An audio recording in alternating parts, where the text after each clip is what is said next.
Hello नमस्कार दोस्तों, सत श्री अकाल, आदाब है। आप सभी का हमारे YouTube चैनल में स्वागत और अभिनंदन है। आइए आज से हम चालू करते हैं 12th क्लास की फिजिक्स।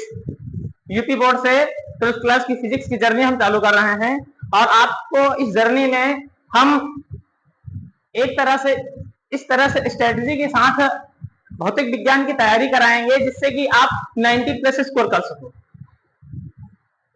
आज के हम इंट्रोडक्शन क्लास में आपको 12th में कैसे तैयारी करनी है ताकि आपको अच्छे से अच्छे नंबर गेन हो सके, आप प्राप्त कर सके। ठीक है, कैसी स्ट्रेटेजी आएगी, कैसे आपको स्ट्रेटेजी अपनाना है। बेटा ये क्या कर रहे हो, इधर देखो आराम से, ये पलटने वाला काम मत करो। इधर बता रहे हैं, कोई देखने में दिक्कत हो रही है? हाँ तो बताओ।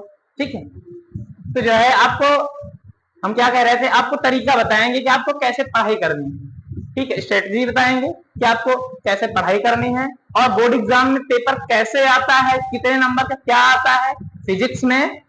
ठीक है, उसको बताएंगे और बुक्स भी बताएंगे कि आपके लिए बुक्स कौन सी ज्यादा कंफर्टेबल होगी। ठीक है, इससे पहले मैं अपना परिचय आपको दे देता हूं। दोस्तों मेरा नाम है अजमेरी और मैं यूपी के उन्नाव जिले का निवासी हूं। पिछले 10 सालों से मैं 12th क्लास की फिजिक्स केमिस्ट्री मैथ का टीचर रहा हूं। बच्चों की ऑनलाइन डिमांड होने के कारण आज से हम अपनी ऑनलाइन क्लासेस की जर्नी शुरू कर रहे हैं। आप लोगों से यही गुजारिश है कि आप इस वीडियो को ज्यादा से ज्यादा अपने साथियों, मित्रों और जितने भी अवश्य जरूरतमंद बच्चे हैं उन सभी को इसको ज्यादा से ज्यादा वीडियो को शेयर करें। अब आइए अपनी क्लास को स्टार्ट करते हैं कि आखिर जो है कैसे हमको स्ट्रेटेजी बनानी है, कैसे एग्जाम में पेपर आए। तो हमारी इंट्रोडक्शन क्लास रहेगी और इंट्रोडक्शन क्लास में हम थोड़ा आपको बताएंगे कि क्या क्या आपको स्टार्टअप में पढ़ना है, आपको बेस क्या तैयार करना है। ठीक है, चलिए देखते हैं। तो हमारा ये टॉपिक आज का है, टॉपिक जो है फिजिक्स का है।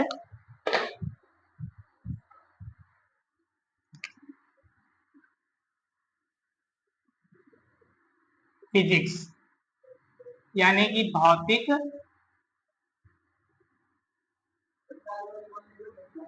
नहीं दिखा रहा है, नहीं कोई दिक्कत नहीं, यहाँ दिख रहा है।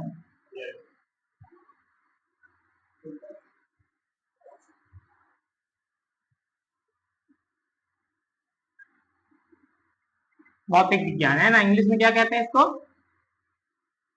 फिजिक्स है ना। और हमारी जो ये फिजिक्स है किस बोर्ड से संबंधित हम तैयारी कराने जा रहे हैं, UP board. UP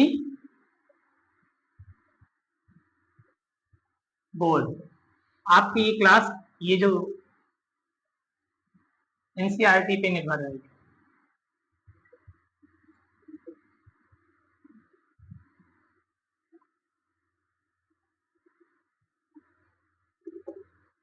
NCERT pattern पे आधारित रहेगी।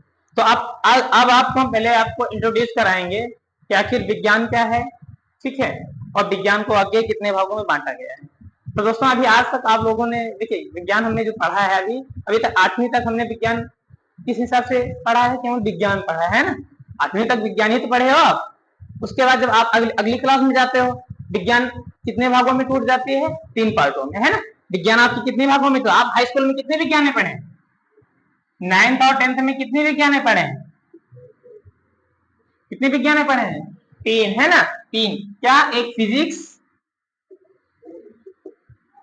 दूसरी केमिस्ट्री और तीसरी है ना बायोलॉजी, भौतिक विज्ञान इसी को कहते हैं। ठीक है, ये है फिजिक्स को हम क्या कहते हैं, भौतिक विज्ञान। ठीक है, और इसे क्या हम कहते हैं, रसायन विज्ञान, और ये कहते हैं जीव विज्ञान। अब बोर्ड एग्जाम में इसका पैटर्न कैसा होता है ये भी समझ लीजिए। बोर्ड एग्जाम में ये तीनों पेपर, ये तीनों पेपर जो है, पेपर कितने नंबर को होगा? पेपर होता है 70 नंबर का। बोर्ड में पेपर कितने नंबर का आता है? 70 नंबर का आता है, ठीक है। और प्रैक्टिकल हमारा कितने नंबर का होगा, है ना? प्रैक्टिकल कितना होगा? 30 नंबर का। 30 नंबर का जो विद्यालय की तरफ से मिलने होते हैं, है ना, प्रैक्टिकल एग्जामिनर देता है, वो 30 नंबर का है। और पेपर कितने का होता है? 70 नंबर का, है ना। अब हम, ये तो समझ में आ गया, लेकिन अब ये बताने जा रहे हैं कि 70 नंबर का जो पेपर होता है, क्या पेपर में केवल क्या थ्योरी आती है लिखने के लिए? थ्योरी मतलब क्या? परिभाषाएं लिखने के लिए आती हैं? नहीं, परिभाषा नहीं आएगी। क्या उनमें से आपको 70 नंबर के पेपर में से आपको याद रखिएगा 30 नंबर, कम से कम 30 नंबर से कम नहीं हो सकता, ज्यादा ही हो जाएगा। 30 नंबर में 30 नंबर के आपके तो सवाल आएंगे, जिसे कहते हैं न्यूमेरिकल। क्या कहते हैं?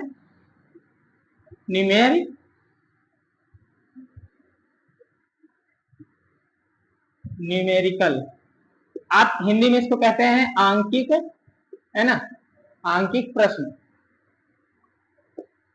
अब न्यूमेरिकल समझ में आ रहा है? न्यूमेरिकल क्या होते हैं? न्यूमेरिकल मतलब जो सवाल, भौतिक विज्ञान में सवाल आते हैं ना, उन्हें हम न्यूमेरिकल कहते हैं, ठीक है। तो मिनिमम आपको 30 नंबर के न्यूमेरिकल मिलेंगे। कितने नंबर के? 30 नंबर के न्यूमेरिकल। और बाकी कितने नंबर बचे? 40 नंबर, है ना। 40 नंबर बचे ना भाई, 30 न्यूमेरिकल में चले गए, जिनमें से लगभग हमको अगर देखना है तो आपकी डिफिनीशन कितने, परिभाषाएं केवल मुश्किल से 10 नंबर की आएगी। क्या परिभाषाएं जो है आपको 10 नंबर की आएंगी। परिभाषाएं, प्रकाश का प्रकीर्णन क्या है, ठीक है, प्रकाश का प्रकीर्णन क्या है, वैद्युत क्षेत्र की तीव्रता क्या है, इस तरह की, ये जो है 10 नंबर की कम से कम आएंगी। और एक होता है डेरिवेशन। क्या होता है? डेरिवेशन, ठीक है। परिभाषाएं हमारी कितने नंबर की आती हैं? 10 नंबर की। ये अंक बता रहे हैं ना, अंक कैसे आपको पढ़ना है, इसी के हिसाब से पढ़ना है, यानी कि इन चीजों में हमें ध्यान देना। और 30 नंबर के, फिर 30 अंक के आपको क्या करना है? 30 अंक को फिर डेरिवेशन करना है, ठीक है। सूत्रों की उत्पत्ति देखनी है, सूत्रों की उत्पत्ति, ठीक है, डेरिवेशन इसे कहते हैं। सूत्र कैसे बनेंगे, ठीक है, इसमें डेरिवेशन सूत्र कैसे बनेंगे। जैसे आप लोगों ने हाई स्कूल में अगर पढ़ा होगा कि समांतर क्रम श्रेणी क्रम में सूत्र निकाला जाता है, R बराबर R1 plus R2 plus R3, सूत्र बन जाता है। सूत्र आप याद तो करते नहीं, सूत्र बन जाता है ना। सूत्र हमने बनाना बताया, हो सकता है आप लोगों ने पढ़ा भी होगा, शायद पढ़ाया भी है हमने आप लोगों को, है ना। तो उसमें जो है आपको सूत्र निकालना बताया है कि सूत्र कैसे निकलता है। समझ में आया ना? ठीक है, तो इतने ये स्ट्रेटेजी समझ में आई। यानी कि हमको यार फोकस किस चीज पे करना है? फोकस किस चीज पे ज्यादा करना है? 30 नंबर यानी न्यूमेरिकल पे और सूत्रों की उत्पत्ति पे। समझ में जैसे ना है तो बोल दीजिएगा, ठीक है, ओके।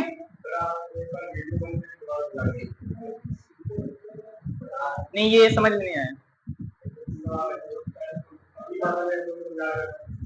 नहीं, ये नहीं समझ में नहीं आ रहा है क्या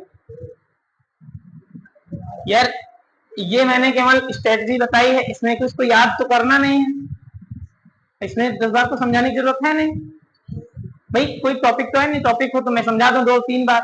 मैं क्या क्या बता रहा हूँ कि ये जो मेरी क्लास होगी, ठीक है, आपको मैंने बताया कि साइंस 10 तक, आप 8वीं तक विज्ञान केवल पढ़ते हो। अब विज्ञान आगे चल के 3 भागों में डिवाइड हो जाती है। क्या? भौतिक विज्ञान, रसायन विज्ञान और जीव विज्ञान, है ना। भौतिक विज्ञान, रसायन विज्ञान, जीव विज्ञान। अब बोर्ड एग्जाम में जो 12th का बोर्ड एग्जाम है, 12th में जो बोर्ड एग्जाम में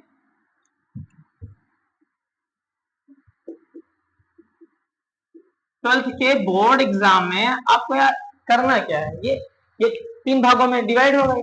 आज की हमारी जो क्लास है वो फिजिक्स के है। मैंने तीनों पेपर के विषय में बताया। तीनों पेपर में से पेपर, आप बोर्ड एग्जाम में पेपर कितने नंबर का आएगा? 70 का, जिसमें 30 का प्रैक्टिकल है, वो स्कूल की तरफ से मिलने हैं, ठीक है। अब मैंने ये बताया कि ये जो 70 नंबर है, 70 नंबर में क्या सभी डिफिनीशन दे देते हैं? फर्स्ट ईयर में आप लोगों ने पेपर देखा होगा, ठीक है। तो क्या पूरे नंबर डिफिनीशन दिए हैं? डिफिनेशन तो लिखने के लिए आया कि नहीं? हाई स्कूल में भी आपको केवल डिफिनेशन नहीं दिया होगा। भौतिक विज्ञान में अधिकांश तो सवाल ही दे देते हैं, दर्पण वाला दे दिया, एक वो क्या बोलते हैं, एक आधे सवाल दर्पण वाले, एक आधे सवाल प्रतिरोध वाले, है ना, R1 R2 वाले दे देते हैं कि नहीं? तो इस तरह से आप, मैंने ये बताया कि 30 नंबर के लगभग 30 से प्लस हो सकता है, नीचे नहीं आएगा, 30 से ऊपर ही आएगा। ये न्यूमेरिकल मतलब आंकिक प्रश्न, ठीक है। कैसे देंगे कि कोई सवाल की डिफिनेशन भी दे दिए, कहेंगे कि इस चीज की डिफिनेशन आप लिखें और उसी में सवाल दे देंगे, सवाल उस सवाल में इंक्लूड कर देंगे, यानी परिभाषा आपको लिखनी होगी, समझ लीजिएगा, सवाल दे देंगे और यानी कि आपको किसी एक जैसे कह दिए कि वैद्युत क्षेत्र की तीव्रता क्या है, ठीक है, जैसे वैद्युत क्षेत्र की तीव्रता क्या है इसको दे दिए और इसके बाद उसी में तथा इतने वैद्युत क्षेत्र की तीव्रता ज्ञात कीजिए, सवाल भी दे दिए, तो आपको परिभाषा भी हो गई, सवाल भी हो गया, तो आपको 30 नंबर के लगभग 30 नंबर का सवाल आएंगे। इसलिए ये हमने क्यों बताया, एक ताकि आप ये समझ सकें कि हमको किस चीज पे ज्यादा फोकस करना है, यानी न्यूमेरिकल पे और डेरिवेशन पे। न्यूमेरिकल डेरिवेशन ही कॉन्सेप्ट को क्लियर करते हैं। आपके जो न्यूमेरिकल होते हैं आंकिक प्रश्न यानी भौतिक विज्ञान के सवाल जो है, आप ये क्या कहते हैं, कॉन्सेप्ट क्लियर करते हैं, ठीक है। और अगर इसको आप अच्छे से ध्यान से पढ़ लिए तो आपकी आधे से ज्यादा नीट की तैयारी, नीट की प्रिपरेशन यही से हो जाएगी। जो बच्चा एयरफोर्स का एग्जाम देना चाहता है उसमें फिजिक्स केमिस्ट्री आती है, एनडीए सीडीएस इसमें भी आता है, तो इनमें जो है ये फिजिक्स केमिस्ट्री आता है, वो सीडीएस वगैरह में उतना हाई लेवल की नहीं आती, लेकिन आपको जो एयरफोर्स में है, एयरफोर्स जो एक्स ग्रुप के होते हैं, एयरफोर्स दो भागों में बटा होता है, एक एक्स ग्रुप एक वाई ग्रुप होता है, ठीक है। तो एक्स ग्रुप वाले यानी मैथ से जो होते हैं वो जाते हैं, वाई ग्रुप में बायो वगैरह से लोग जाते हैं, ठीक है। तो उसमें ये वाली हेल्पफुल रहेगी एक्स ग्रुप टेक्निकल वालों के लिए, ठीक है।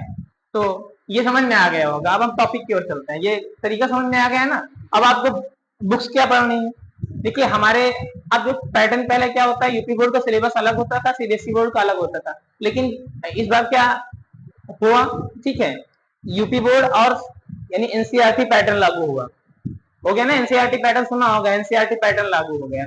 अब ऐसे सीबीएसई बोर्ड और यूपी बोर्ड का सिलेबस सेम, तो देखा होगा जितनी भी बुक्स होंगी, है ना, जितने भी नोट्स अब मिलते हैं उसमें लिखा होगा एनसीईआरटी पर आधारित। तो आपको अधिकांश प्रश्न जितने भी न्यूमेरिकल हैं या टॉपिक हैं, जितने भी टॉपिक एनसीईआरटी में दिए हुए हैं, आपको उन्हीं को पढ़ना है, ठीक है। एडवांस लेवल पे मैं बता दूंगा, उन्हें ध्यान देना है, लेकिन पेपर के नजरिए से, बोर्ड एग्जाम के नजरिए से कौन से आपको टॉपिक ज्यादा पढ़ना है, एनसीईआरटी वाले, ठीक है। मैं एनसीईआरटी वाले ही ज्यादा इसको ज्यादा फोकस करूंगा, ठीक है। आइए चलिए देखते हैं।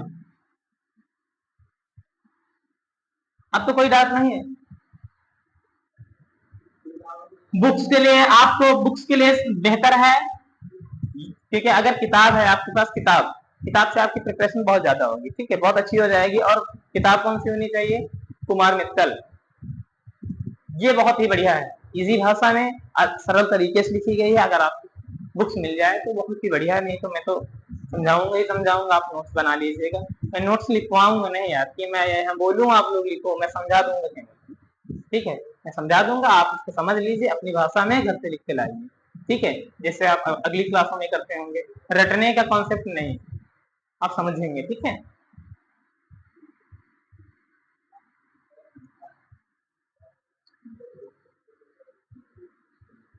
चलिए, तो हम जानेंगे आज, सबसे पहले हम जानते हैं कि भौतिक विज्ञान होती क्या है ना। भौतिक विज्ञान क्या होती है, भौतिक विज्ञान। भौतिक विज्ञान का मतलब ये होता है, अगर कोई पूछे नॉर्मली, ऐसे कोई पूछ सकता है, कोई भी आ जाता है, रिश्तेदारी में आ जाता है, कोई भी आ जाता है और बताओ भौतिक विज्ञान क्या है, तो भौतिक विज्ञान क्या है, भौतिक विज्ञान विज्ञान की एक शाखा है, विज्ञान से ही तो निकली है भौतिक विज्ञान। तो भौतिक विज्ञान क्या है, भौतिक विज्ञान विज्ञान की एक शाखा है जिसमें प्राकृतिक घटनाओं का क्या अध्ययन किया जाता है, जिसमें प्रकृति और प्राकृतिक घटनाओं का क्या किया जाता है, अध्ययन किया जाता है। प्राकृतिक घटनाएं कौन कौन सी हैं, जैसे आकाश का नीला होना, आसमान नीला क्यों दिखाई देता है, आसमान नीला क्यों दिखाई देता है, ये क्या है, भौतिक विज्ञान है ना। जैसे कि मान लिया जाए, आप लोगों ने पढ़ा होगा टिंडल प्रभाव। टिंडल प्रभाव क्या होता है, टिंडल प्रभाव जानते हैं ना। टिंडल प्रभाव यानी कि जैसे कोई कोई कमरा होता है ना, जिसमें भूसा भूसा भरा होता है, या फिर जैसे झाड़ू वगैरह लगाओ, हल्का सा प्रकाश की किरण आती है तो उसमें देखो धारी में कण के कण नहीं उड़ते हुए नजर आते हैं ना, तो ये क्या होता है, टिंडल प्रभाव होता है। क्या होता है, टिंडल प्रभाव। तो भौतिक विज्ञान समझ में आया ना, भौतिक विज्ञान हम किसे कहेंगे,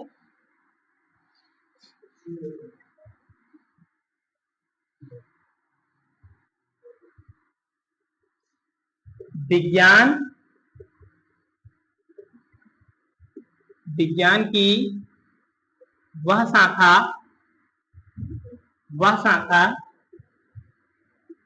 जिसमें हम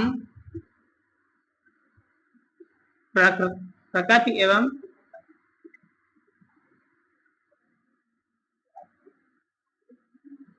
प्राकृतिक घटनाओं का अध्ययन करते हैं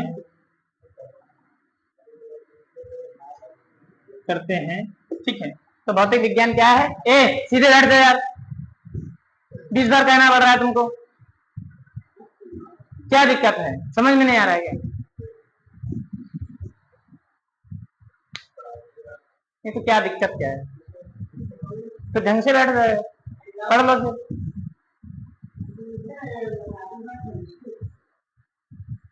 तो भौतिक विज्ञान क्या है? कोई पूछे भौतिक विज्ञान क्या है? तो भौतिक विज्ञान विज्ञान की वह शाखा है जिसमें हम प्राकृतिक घटनाओं का अध्ययन करते हैं। जैसे मैंने बताया कि आकाश का नीला होना, आसमान नीला दिखाई देता है ना, आसमान नीला दिखाई देता है, यानी कि ये क्या है? भौतिक विज्ञान की घटना है। तो आप एग्जाम्पल पे कह सकते हैं, है ना, आकाश का नीला होना। जब बारिश होती है तो इंद्रधनुष बनता है ना, वो भी क्या है? इसको भी तो पढ़ते हैं ना, आपने पढ़ा होगा हाई स्कूल में, वर्ण विक्षेपण, है ना, जब प्रिज्म डालता है तो सूर्य का प्रकाश पड़ता है तो 7 रंगों में बन जाता है। तो वही घटना वही है, समझ लो, वही घटना क्या, इंद्रधनुष में वही सिस्टम होता है। ओके, तो एक तो ये हो गया। फिर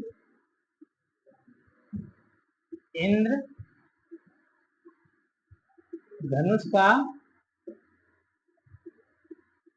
बनना। भूकंप आते हैं, ये भी प्राकृतिक घटनाएं होती हैं। भूकंप आते हैं, भूस्खलन आता है, ये क्या है? प्राकृतिक घटनाएं। तो समझ में आएगा ना भौतिक विज्ञान है क्या? भौतिक विज्ञान क्या है? विज्ञान की वह शाखा है जिसमें हम यानी प्राकृतिक चीजों, प्राकृतिक घटनाओं का अध्ययन करते हैं। किसका अध्ययन करते हैं? प्राकृतिक घटनाओं का। भौतिक विज्ञान विज्ञान की वह शाखा है जिसमें हम प्राकृतिक घटनाओं का अध्ययन करते हैं। ठीक है, ये तो एकदम नॉर्मल डेफिनेशन है, ये बोर्ड एग्जाम में ना तो आएगी, लेकिन आपको पता होना चाहिए कि जैसे एग्जामिनर वो क्या बोलते हैं कि जब एग्जामिनर आता है ना तो इसी तरह की चीजें पूछता है। ये नहीं तुम्हारे ज्यादा डीपली सिलेबस से नहीं पूछता, वो जानता है कि बच्चों को ऐसे भी नहीं आता होगा।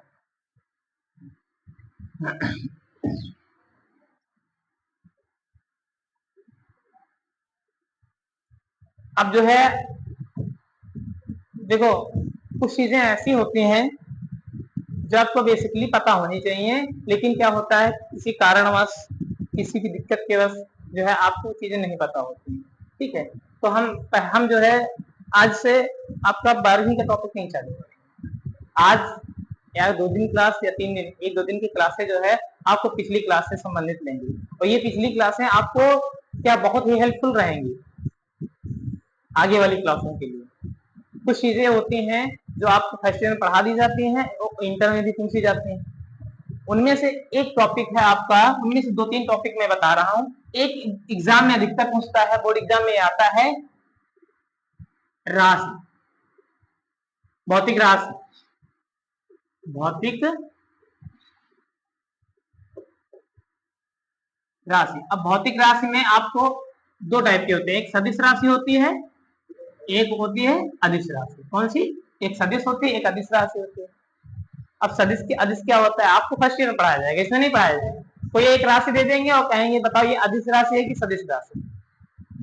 अब पढ़े नहीं तो कहाँ बता पाओगे। एक दूसरा टॉपिक आपको अधिकांश पूछा जाएगा, ये बहुकल्पी में आएगा अधिकांश। कोई बता देगा कि बल क्या है, अदिश राशि एक सदिश राशि है, जिससे भी टॉपिक संबंधित। समझ में आ रहा है ना बराबर, है ना। दूसरा है आपको मात्रक पूछता है। क्या? मात्रक। मात्रक मतलब क्या होता है? जिससे आप किसी चीज को मापते हो, है ना। मात्रक मतलब मापने वाला। जैसे आप लंबाई को किस में मापते हो? दूरी में नापते हो ना, कि किलोग्राम में नापते हो? हाँ कि है जो है लौवा से मौरावा 5 किलोग्राम, ये तो कहते नहीं हो, है ना। 5 किलोमीटर, है ना, दूरी में है तो नापते हैं ना, तो मात्रक उसे कहते हैं। तो आपको किसी चीज का मात्रक पूछ लेंगे, कहेंगे आवेश का मात्रक क्या है। इतना सरल नहीं पूछेंगे, मैं बता रहा हूँ, ठीक है। कोई मात्रक पूछेंगे जो आपके कोर्स से इंक्लूड होगा, जो थोड़ा डिफिकल्ट होगा, वो पूछेंगे बहुकल्पी में। या फिर 1 नंबर में एक नंबर के आगे लघुत्तरी भी आते हैं, उसमें पूछ सकते हैं। ओके, और जो इम्पोर्टेंट टॉपिक है एक होता है बीमा, बीमा पूछ लेंगे यार। ये दो जो है ना आपस में बहुत ही संलग्न होते हैं, ये दोनों अगर ये सीख जाओगे तो ये निकल आएगा, ये सीख जाओगे तो ये निकल आएगा। समझ में आया ना? तो हम पहले यहाँ से स्टार्ट करने वाले हैं। ओके, भौतिक राशियां। पहले हम स्टार्ट करते हैं भौतिक राशि क्या है ना भाई, धीरे धीरे आगे बढ़ेंगे। समझ में आ रहा है ना? तो ये भौतिक राशि पहले जानेंगे, भौतिक राशि के बाद आपको भौतिक राशि कितने भागों में डिवाइड है ना, फिर उसके बेसे में फिर उसके आगे मात्रक क्या होता है और फिर बीमा क्या होती है। ओके,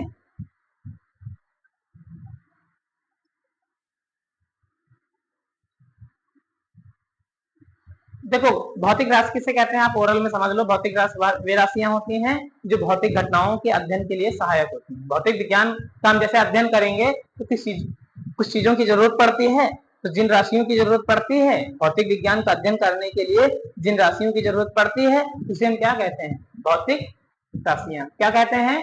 भौतिक राशियां। समझ में आ गया ना? भौतिक किसी भी चीज को हम करने के लिए हमें जरूरत पड़ेगी ना। जैसे हम अपनी ऑनलाइन क्लास ले रहे हैं, हमें इसके लिए देखो क्या लाइट की जरूरत पड़ी है ना, मोबाइल की जरूरत पड़ी, और गर्मी है तो पंखे की जरूरत पड़ी, इस मार्कर की जरूरत पड़ी, है ना। वैसे ही हमें किसी चीज का अध्ययन करना है, हमें जो है चलते हुए पंखे का अध्ययन करना है कि इसमें कितनी लाइट है क्या नहीं है, इसका ठीक से अच्छे से अध्ययन करना है। इसमें हमें क्या वाट जानना पड़ेगा, कितना वाट है ना, ये जानना पड़ेगा। तो ये भौतिक राशि वाट क्या है कि कितने वाट का पंखा है, कहते नहीं कितनी वोल्ट है, वोल्टेज भी देखते हैं है ना, होता है ना। तो किसी भी भौतिक घटना का अध्ययन करने के लिए, किसी भी भौतिक घटना का अध्ययन करने के लिए जिन राशियों की जरूरत पड़ती है वो क्या होती हैं? भौतिक राशि। समझ में आया ना? भौतिक राशि क्या होती हैं? किसी भौतिक घटना को अध्ययन करने के लिए, किसी भी भौतिक घटना से संबंधित अध्ययन करने के लिए जिन राशियों की जरूरत पड़ती है उसे हम भौतिक राशि कहते हैं। समझ में आ गया ना? कोई दिक्कत? अब आगे भौतिक राशि कितने टाइप की होती है पहले हम मूलतः जाने भौतिक राशि कितने टाइप की होती है। ओके, तो हम भौतिक राशि यहाँ दिख रहा है ना बराबर, है ना। भौतिक, चलो भौतिक राशि। अब देखो भौतिक राशि जो है दो टाइप के होते हैं। भौतिक राशि आपको एक मूल राशि मिलेगी, एक मूल राशि क्या मूल राशि, एक होती है व्युत्पन्न राशि, है ना। एक होती है मूल राशियां, दूसरी क्या होती हैं? व्युत्पन्न राशि। अब मूल राशियां क्या होती हैं? मूल राशियां मूलतः 6 होती हैं, लेकिन एक केमिस्ट्री के इंक्लूड रहती है, उसका अधिकांश यूज केमिस्ट्री में किया जाता है जिसे हम कहते हैं मोल। लेकिन मूल राशियां कितनी होती हैं? 6 होती हैं। मूल राशियां यानी कि वो किसी दूसरे पे निर्भर नहीं रहती हैं। ठीक है, मूल राशियां क्या होती हैं? मुख्यतः 6 होती हैं, एक केमिस्ट्री के इंक्लूड रहती है, यानी टोटली आप 7 मान सकते हैं। ठीक है, और उन्हीं के माध्यम से पूरे भौतिक जगत में जितनी भी राशियां बनी हैं उन्हीं से मिलाकर के ही बनी है। लेकिन मूलतः कितनी है? कितनी होती हैं? 6। ओके, तो मूल राशियां क्या होती हैं? मूल राशियां वे राशियां होती हैं जो स्वयं पे निर्भर होती हैं, किसी दूसरे पे निर्भर नहीं होती हैं। अब व्युत्पन्न राशियां नाम से ही लग रहा है उत्पन्न हुई हैं, यानी जो 2 या 2 से अधिक मूल राशियों से मिलकर बने, उसे क्या कहते हैं? व्युत्पन्न राशि। ओके, मूल राशि क्या है? मूल राशि का स्वयं का अस्तित्व होता है। ओके, यानी वो स्वयं बनती हैं। समझ में आ रहा है ना? तो मूल राशियां क्या होती हैं? मूल राशियां वे राशियां होती हैं जो स्वयं, इनका स्वयं का अस्तित्व होता है। ठीक है, यानी किसी दूसरे पे डिपेंडेंसी नहीं रहती। ओके, अब मूल राशियां 6 होती हैं। अब हम इनके विषय में जानकारी दे देते हैं कौन कौन सी होती है। ओके, एक मान लिया जाए लंबाई हो गई, है ना। ठीक है, लंबाई। उसके बाद अब लंबाई के बाद आप द्रव्यमान दूसरा मान सकते हैं। क्या दूसरा क्या होता है? द्रव्यमान। अब लंबाई, लंबाई यानी लंबाई, लंबाई में आप ऊंचाई चौड़ाई, ठीक है, ये भी ले सकते हो। लंबाई मतलब लंबाई उसके बाद द्रव्यमान, द्रव्यमान के बाद क्या होता है? समय, और समय के बाद क्या होता है? ज्योति,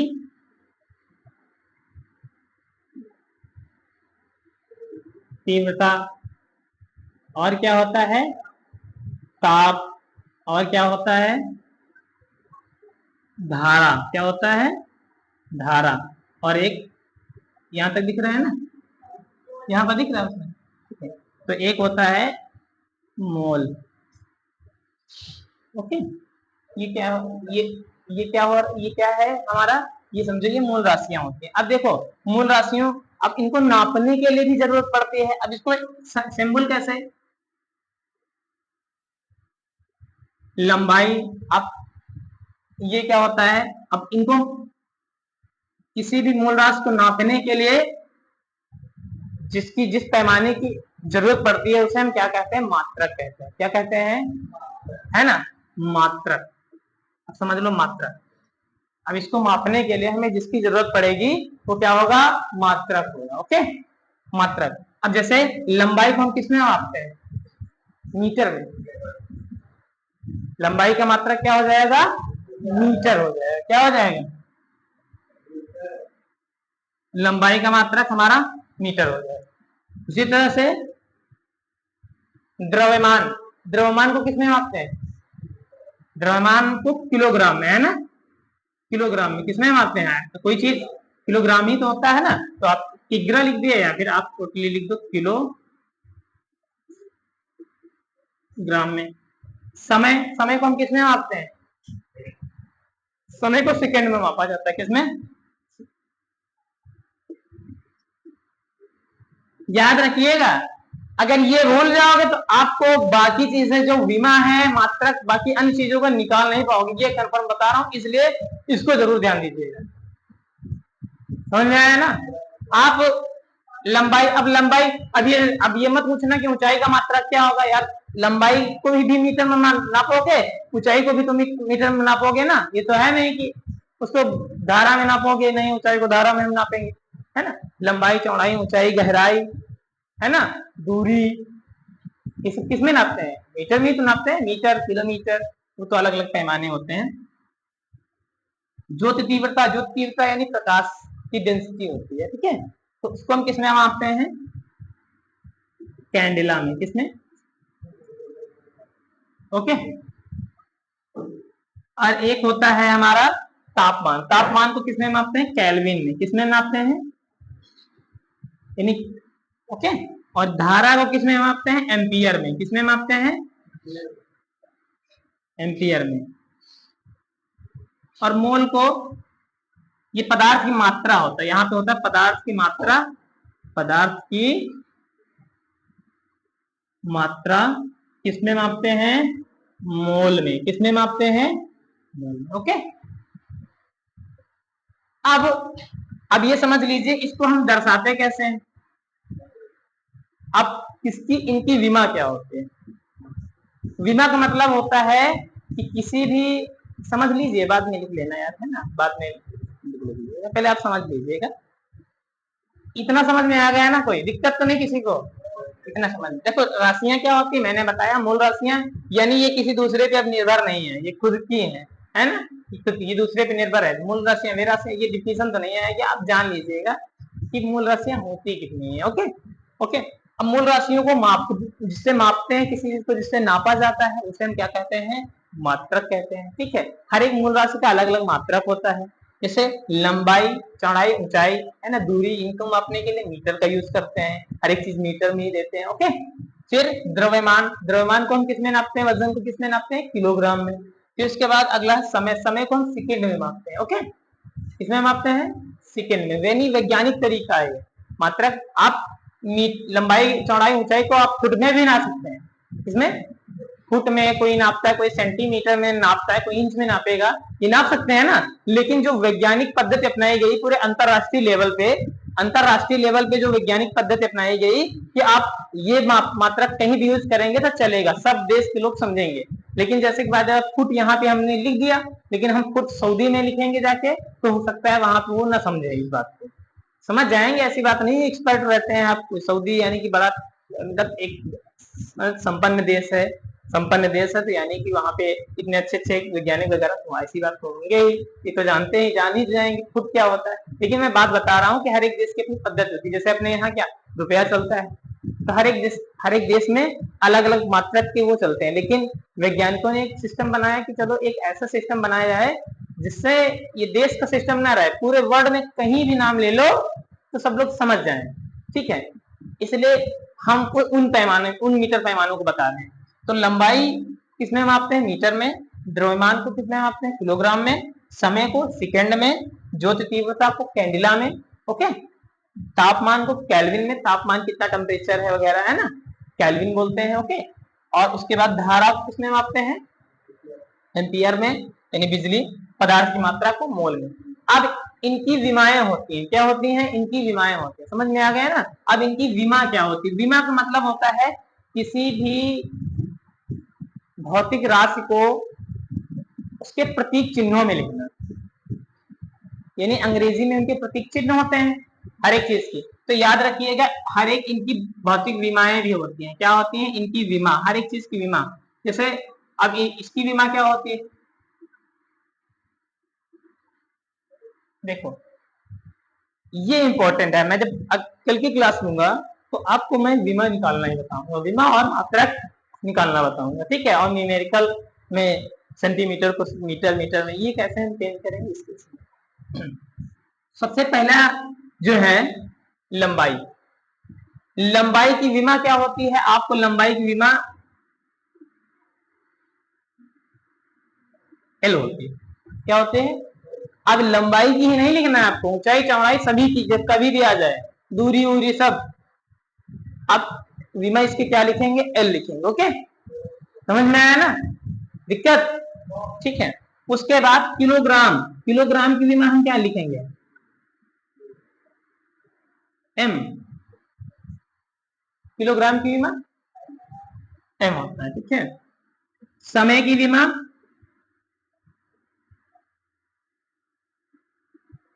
टी। आपको इसी ब्रैकेट में लिखना है, ठीक है। अब ये वाला ये वाला ब्रैकेट ना बना दिया, ये वाला की पता लगा जो है, हाँ ठीक है, ये वाला कैपिटल में लिखा है, कैपिटल में आप लिखोगे नहीं, विमाएं गलत हो जाएंगी। और याद रखिएगा, ये जो बच्चा नीट वगैरह या मेडिकल लाइन की तैयारी करेंगे उनके लिए बहुत ही इंपॉर्टेंट है। मैंने अभी बताया, जो बच्चा एयरफोर्स वगैरह में जाना चाहते हैं, आप इंटर क्लास यार अच्छे से कर लो, तो आपको दिक्कत नहीं पड़ेगी कोर्सेज को समझने में। भाई कोचिंग तो इसकी ऑनलाइन करनी पड़ेगी, ऑनलाइन करो, ऑफलाइन करो, ठीक है, या बुक से पढ़ो, खुद से पढ़ो, लेकिन बेस तैयार होना होगा तभी तो तैयारी होगी ना। अब पता चला कि हम डायरेक्टली गए इंटर में, हमको कुछ भी नहीं आता है, कि भौतिक विज्ञान का यही नहीं आ रहा है, हम जा रहे हैं कोर्स की तैयारी करने, क्या कर पाओगे, है ना। किसी का बैकग्राउंड होना जरूरी है ना हर एक चीज का, ओके। कहते नहीं है यार, लोग कहते हैं भविष्य बना रहे हैं, भविष्य भविष्य नहीं बनाना चाहिए हमें, कल नहीं बनाना चाहिए हमें, आज को अच्छा बनाए। हम आज अगर अच्छा बनाएंगे ना तो आने वाला कल क्या होगा? अपने आप अच्छा हो जाएगा।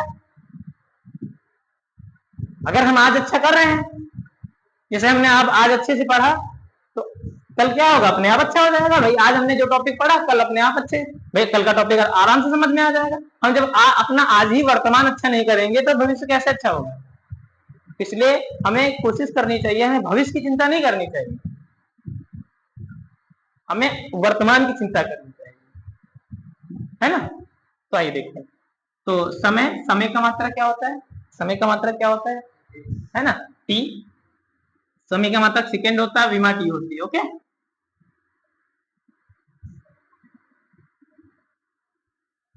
कैंडिला तापमान,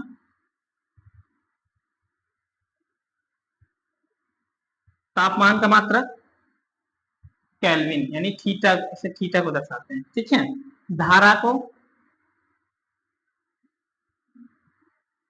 ए से, पदार्थ की मात्रा को ये ऐसे बनता है, जीरो टाइप का ऐसे बनता है, ऐसे, ठीक है, ऐसे कुछ करके बन जाता है, ठीक है, ये ऐसे बनता है। तो इस तरह से जो है, इसमें थोड़ा डाउट लग रहा है, शायद आई से करते हैं, ठीक है, इसमें थोड़ा डाउट है, बता देंगे, ठीक है। तो इस तरह से आपको ये क्या विमाएं,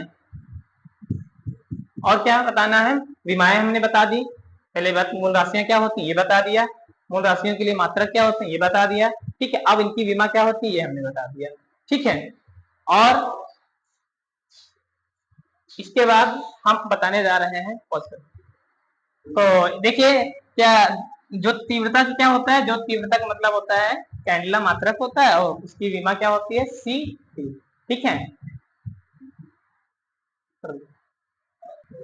तो फिर से एक बार हम आपको रिवाइज करा देते हैं कि देखो लंबाई की विमा एल, द्रव्यमान की विमा एम, समय की विमा क्या होती है टी।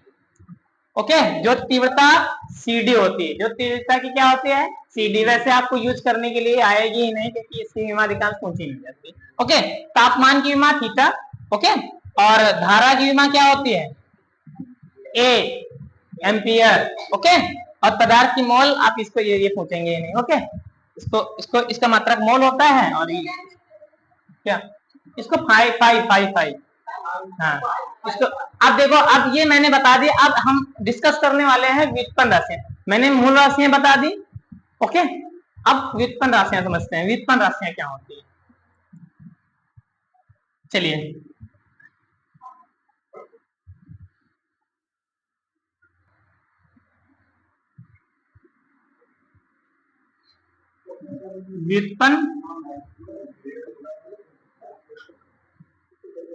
व्युत्पन्न राशियां, व्युत्पन्न माने जो उत्पन्न हुई है, और उत्पन्न होने के लिए किसी न किसी चीज की जरूरत पड़ेगी, है ना। मूल, मूल का मतलब क्या होता है, मूल मूल आप समझ लीजिए जिसकी खुद की उत्पत्ति हुई। ठीक है, इसका कोई अंत नहीं। मूल राशियां समझ में आया ना। तो मूल राशियां अब मैंने बता दिया है। मूल राशियां कितनी होती है, 7 होती हैं। ओके, क्योंकि मैंने विमा बता दी, मात्रक बता दिया। ठीक है, विमा क्या होता है, किसी भी अगर कोई कह दे विमाएं क्या होती है, किसी भौतिक राशि को उसके प्रतीक चिन्हों में व्यक्त करना। ठीक है, किसी भौतिक राशि की मात्रा को उसके प्रतीक चिन्ह में व्यक्त करना ही क्या कहलाता है, विमा। ओके, भौतिक राशि कोई भौतिक राशि है, जैसे मान लीजिए लंबाई एक भौतिक राशि थी, इसके मात्रक को क्या मीटर कहते हैं। मीटर की विमा क्या होती है एल। तो एल क्या है, एक विमा है, ये प्रतीक चिन्ह में व्यक्त किया ना। ओके, अब इसी तरह से व्युत्पन्न राशियां वे राशियां होती हैं जो 2 या 2 से अधिक राशियों मूल राशियों से बनती है ना। वे भौतिक राशियां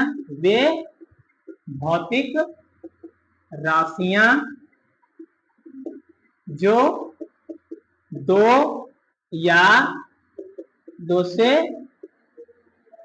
अधिक, है ना, मूल राशियों के संयोग से बनती हैं, संयोग से बनती हैं। ओके, ये भौतिक राशियां संयोग से नहीं मिलने से। ओके, अब जैसे अब एग्जाम्पल के तौर पे आप हम ले रहे हैं क्षेत्रफल। ये क्या कहा जिसको हम आपको क्या कहा जाता है, एरिया, है ना। एरिया कहते हैं। एरिया निकालने के लिए क्या चीज की जरूरत पड़ती है, शटरिंग वाले कभी घर पे शटरिंग लगवाई है। शटरिंग में क्या कहते हैं, लंबाई चौड़ाई।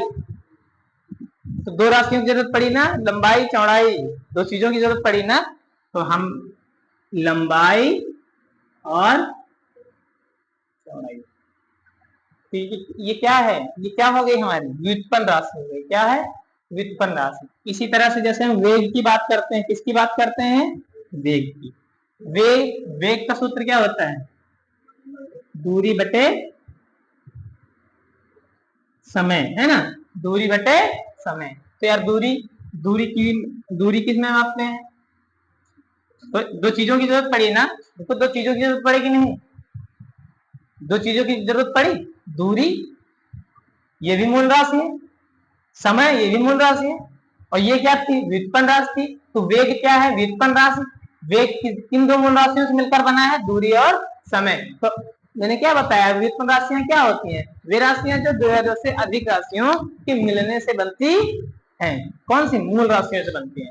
वे देखो व्युत्पन्न राशियां वे राशियां होती हैं जो 2 या 2 से अधिक मूल राशियों के संयोग से बनती है। समझ में आ गया ना, कंफर्म है ना, कोई डाउट। ठीक है, तो ये जैसे एग्जांपल के तौर पे मैंने बता दिया, लंबाई चौड़ाई, जैसे क्षेत्रफल है, क्षेत्रफल क्या है, एक व्युत्पन्न राशि है। वेग क्या है, एक विलक्षण राशि, क्योंकि इसमें दो मूल राशियां जरूरत पड़ रही है, एक दूरी और दूसरा समय। ठीक है, तो आज की क्लास हमारी यहीं तक है। आगे की जो क्लास रहेगी हमारी, वो आपको विमा और मात्रक कैसे निकाले जाएंगे बड़ी भौतिक राशियों के, उसके विषय में हम डिस्कस करेंगे। तब तक के लिए जय हिंद, जय भारत, थैंक यू।